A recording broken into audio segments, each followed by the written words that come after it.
au-delà ou au-dehors, debout sur les remparts, nous sommes résolus de mourir pour l'Afrique et pour toi, Mali. Notre drapeau sera liberté pour l'Afrique et pour toi, Mali. Notre combat sera l'unité. Au Mali d'aujourd'hui, au Mali de demain, les chants fleurissent d'espérance, les cœurs vibrent de confiance. Maliennes, Maliens, mes chers compatriotes, je suis particulièrement heureux de m'adresser à vous à la veille de la célébration de l'accession de notre pays à l'indépendance. Le 22 septembre est gravé dans notre mémoire collective comme le jour où le peuple malien a décidé de mettre fin à la domination coloniale en proclamant le nouvel État libre du Mali. En ce moment solennel, je rends un vibrant hommage au père de l'indépendance avec à leur tête le président Modibo Keïta.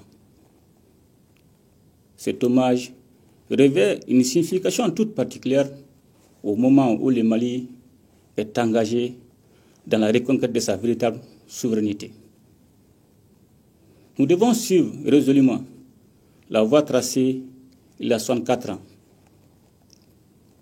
Je m'incline également devant la mémoire de celles et ceux qui ont consenti le sacrifice ultime pour la patrie, qui leur sera éternellement reconnaissante. Maliennes, Maliens, mes chers compatriotes, la commémoration de notre indépendance est une occasion précieuse de se rappeler les efforts constants de notre peuple en vue de l'édification d'un État fort et d'une nation prospère. Sur mes instructions, le gouvernement a, pour sa part, poursuivi les actions pour la satisfaction des besoins de nos populations dans plusieurs domaines. Maliennes, Maliens, mes chers compatriotes, la question sécuritaire demeure la préoccupation prioritaire du peuple malien. Cette année, notre fête nationale est célébrée dans un contexte marqué par la grande opération stratégique de reprise de terrain, conduite par les FAMA et visant à restaurer l'intégrité territoriale du pays et à le débarrasser définitivement de la menace terroriste. Les forces armées et de sécurité ont en effet mené des opérations de stabilisation et de reconstruction dans les régions reprises, permettant ainsi le retour progressif des services publics, des écoles et des infrastructures essentielles. Ces succès remarquables résultent de la coordination des opérations militaires et du redéploiement des forces à Ber, Tessalit, Anefis, Kidal et Aguelok.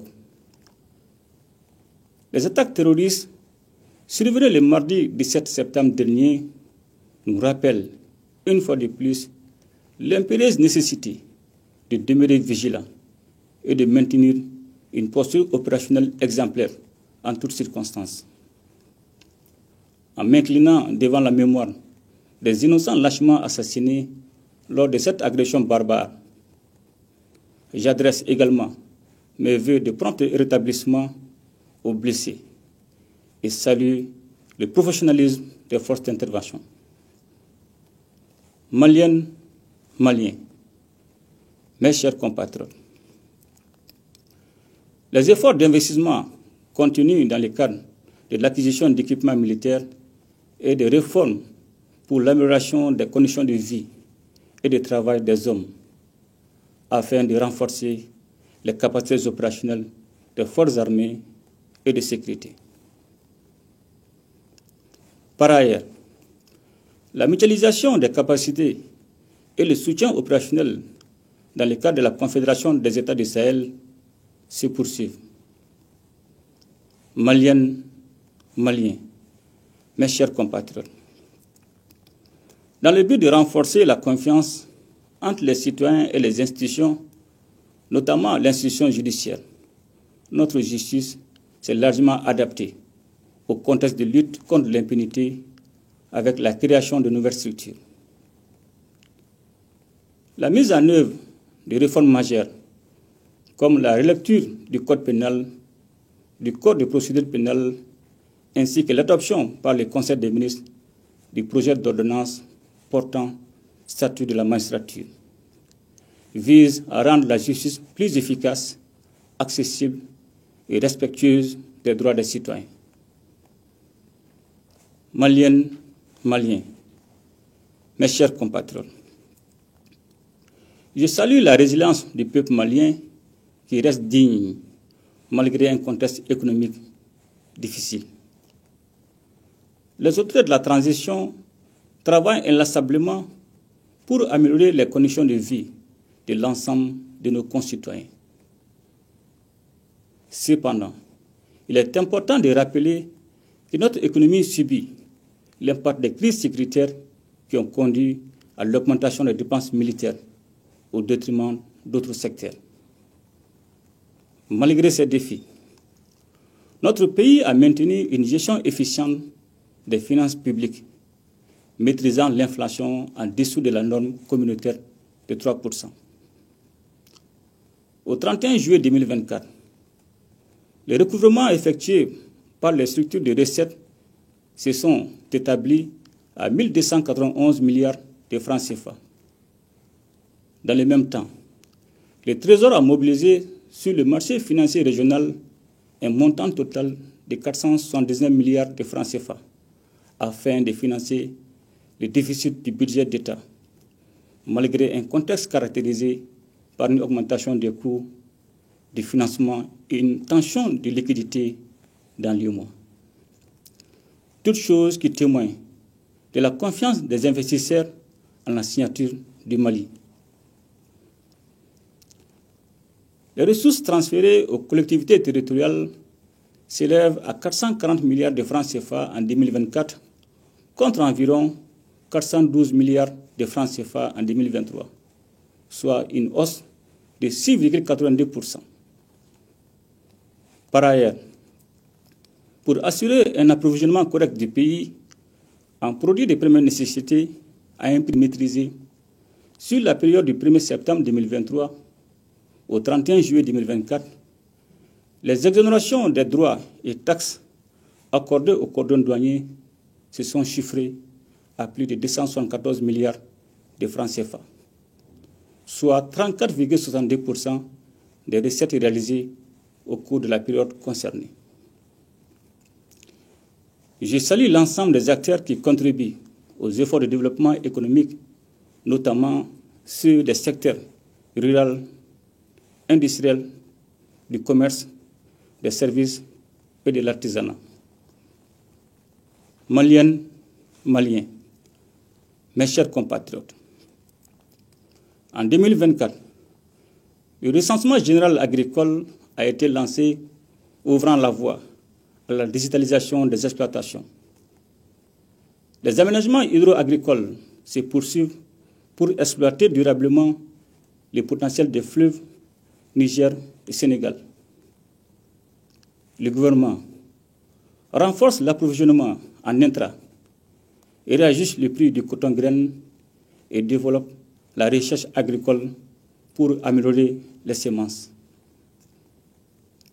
Malgré les défis, des mesures sont prévues, dont la promotion des méthodes alternatives, l'élaboration d'une loi pour les investissements agricoles et la création de pôles agro-industriels. Ces actions témoignent de notre engagement pour un Mali agricole résilient et prospère. Maliennes, Maliens, mes chers compatriotes, dans le domaine de la santé et du développement social, des efforts ont été consentis pour améliorer l'accessibilité des services de santé à la population, à travers la construction ou la réhabilitation ainsi que l'équipement de plusieurs infrastructures sanitaires. Par ailleurs, des actions de solidarité et de lutte contre l'exclusion ont été menées en direction de nos populations vivant dans la précarité ou frappées par des crises de diverses natures. Consciente du rôle de la jeunesse dans la construction nationale, les auteurs de la transition ne ménagent aucun effort pour qu'elle soit en bonne santé, bien formée, ayant l'amour de la patrie et capable d'accomplir toutes les actions de développement et de défense de la patrie. Dans le domaine de l'éducation, l'État a consenti des efforts importants pour construire ou rénover des établissements d'enseignement fondamental et secondaire dont je salue la bonne organisation des examens de fin d'année. Au niveau de l'enseignement supérieur, la construction du centre d'intelligence artificielle et de robotique se poursuit. L'université de Sikasso a accueilli ses premiers étudiants. Des actions sont en cours pour l'opérationnalisation des universités de Gao, Tombouctou, Kayi et Bajangara. Maliennes, Maliens, mes chers compatriotes, dans le but de renforcer les capacités de nos structures publiques et d'améliorer l'offre des services rendus aux populations, il a été procédé, au titre de l'année 2023, au recrutement de 1417 agents. Également, 776 nouveaux fonctionnaires seront recrutés au titre de l'exercice budgétaire 2024. La formation professionnelle et la création d'emplois constituent également une priorité pour les autorités de la transition. C'est dans ce cadre que la stratégie nationale de l'entrepreneuriat au Mali, assortie d'un plan d'action quinquennal sur la période 2025-2029, a été adoptée. Une grande attention est accordée aussi à l'insertion socio-professionnelle des jeunes ruraux à travers le projet FIER 2. Le gouvernement travaille pour l'application d'une meilleure politique JAR afin que les femmes maliennes puissent jouer pleinement leur rôle dans le développement socio-économique du pays. Maliennes, Maliens, mes chers compatriotes, la diplomatie malienne est restée active pour défendre les intérêts de notre pays. Le renforcement de nos relations avec des partenaires stratégiques respectueux de nos choix a ouvert de nouvelles opportunités et favorisé notre présence sur la scène internationale. Aujourd'hui, le Burkina Faso, le Mali et le Niger incarnent la renaissance d'une Afrique qui se libère et invente son unité et son développement sur de nouvelles bases. La Confédération des États du Sahel, créée le 6 juillet 2024, a été sans conteste un élément clé de la reconfiguration géopolitique de la région, voire au-delà. Comme vous le savez, j'ai été honoré par leurs excellences, les présidents Ibrahim Traoré de Burkina Faso et Abdourahmane Tchani du Niger, pour assurer la présidence inaugurale de la Confédération. Cette marque d'estime et de confiance nous engage à renforcer nos efforts en vue de l'atteinte de nos nobles idéaux panafricains de la Confédération.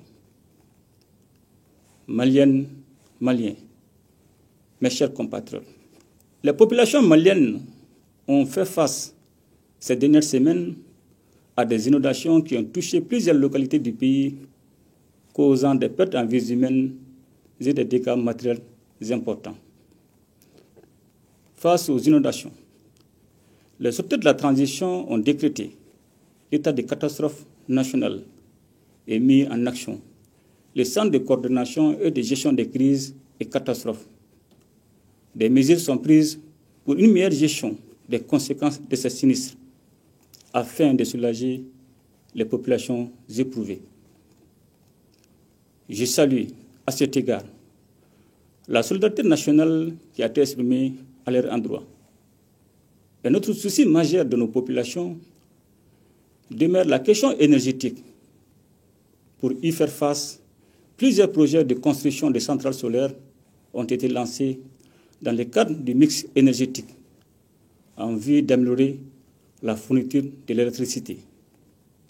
Maliennes, Maliens, mes chers compatriotes, pour les autorités de la transition, la question de la souveraineté est indissociable de celle de l'unité nationale. Le dialogue intermalien a démontré la volonté de notre peuple à résoudre ces problèmes de manière autonome. La Charte nationale pour la paix et la réconciliation consolidera assurément les fondements de notre vivre ensemble. Aussi, la biennale artistique et culturelle qui a été institutionnalisée et constitue un véritable facteur de brassage des jeunes et de consolidation de l'unité nationale. Au-delà, elle est également conçue comme un véritable projet de développement régional. Maliennes, Maliens, mes chers compatriotes, c'est dans l'union sacrée des Maliennes et des Maliens que nous atteindrons nos objectifs de développement. Ensemble, nous devons œuvrer pour que les prochaines élections soient une véritable réussite afin de permettre à notre pays de continuer sereinement et souverainement sur la voie du renouveau. Pour terminer, je souhaite un joyeux 64e anniversaire à toutes les Maliennes et à tous les Maliens dans la paix et dans la concorde. Qu'Allah bénisse le Mali et protège les Maliens. Je vous remercie. À ton appel, Mali, pour ta prospérité, fidèle à ton